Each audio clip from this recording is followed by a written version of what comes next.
let's bring Scott Grayson in, get Grayson's grades at the bye week here on the Eagles, and get his thoughts as they get ready for the Patriots. Scott, we know that the bye week is here, so we'll get a little Grayson's grades at the bye week. Of course, Fox at Fox 29. Grayson's grades on our website, 973ESPN.com. And, Scott, I guess at the break, let's get your grade on this Eagles team and where you expected them to be and where they currently are. Well, I think at the beginning of the season, I had bought into some of the hype on this offense and just expected that this team might be, maybe one or two more wins better than they are right now.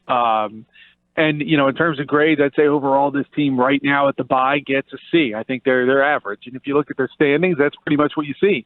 I think they've underperformed, certainly, in some areas. And I think that, what I'm really curious to see is what they learned in the bye. I mean, that the teams do a lot of self-scouting. They do a lot of reflection on what they've got. And I think Doug Peterson's pretty good at that.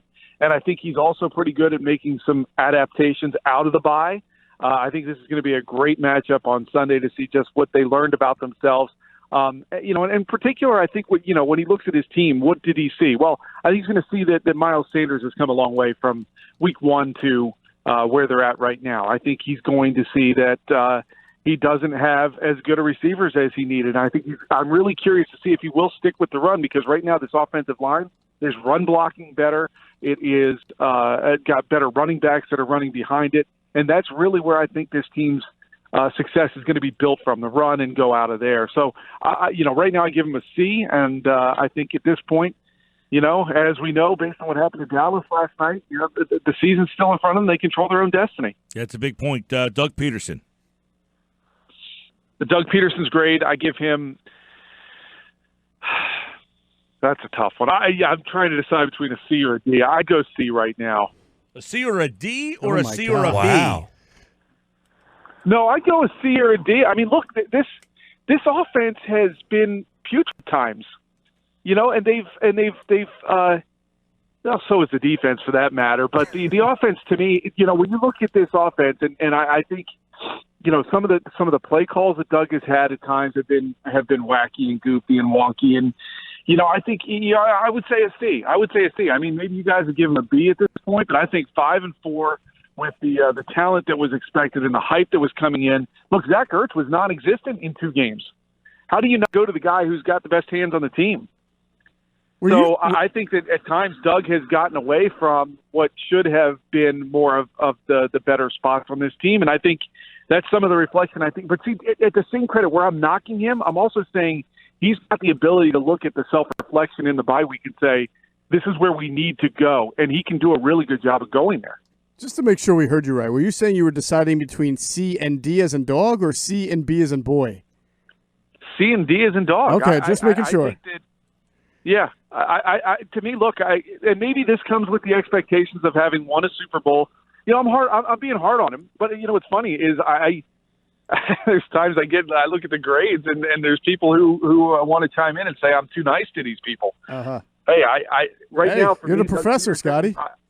You got to make the hard calls. I think they had 3 tough games on the road. They really, in my opinion, needed to win 2 of those 3. They only won 1. They came out of the gate. You lost a game to Atlanta, who is awful. They say that, but then they went to New Orleans and beat New Orleans. But why did you lose that game in Atlanta? Well, you lost that game because Julio Jones was able to score from far away. That's not Doug's fault. That's Jim Schwartz's fault. But at the same token, then you were in position to score and didn't get it done at the end of the game either. I think there's games that they've left for sure in the win column that have turned out to be losses. Let's talk about Wentz. You have him as most valuable player, and I think you pretty much wrote what Mike, Ryan, and I were speaking about Friday, and that's kind of it's obvious, but it's also kind of an indictment of the rest of the team because it's not like Carson has played like Pat Mahomes of last year.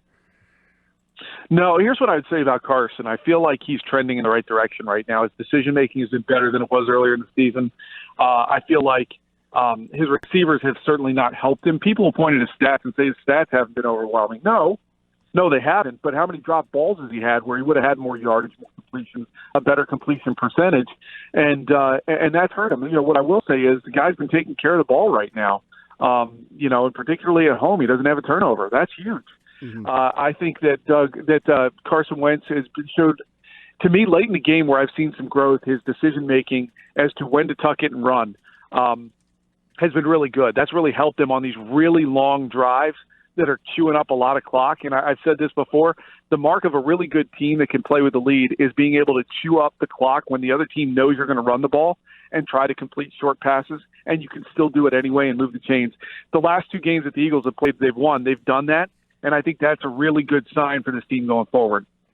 What are your thoughts about Alshon Jeffery? Because I mentioned him as one of my biggest disappointments on Friday's show, Scott. So how do you think he's done so far? I think he's been skating by a little bit. He's tied for the lead in drops. I know he's not 100% healthy, but he's just not the same guy. And I think if we had the guy in 2017, even the guy last year at times, could be a different record.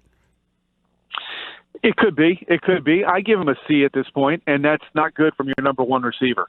You want that guy to be playing at an A level. And you're right, the drops are what's really been really, I think, defined his first half of the season.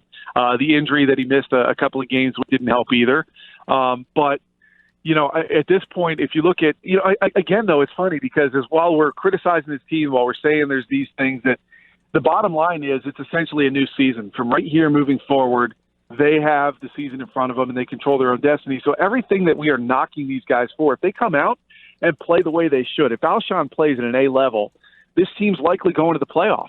And that's what they really need out of him. They need him to establish himself as that go-to guy again. I mean, Carson has done a great job of, at times, buying time and finding Alshon and hits him in the chest and falls to the ground. You can't have that. Can't have that from your number one guy. And if I sense something out of Alshon, I sense that he knows it about himself too. He's not playing at the best level of football he could be playing at, and I would expect him to come out and play better.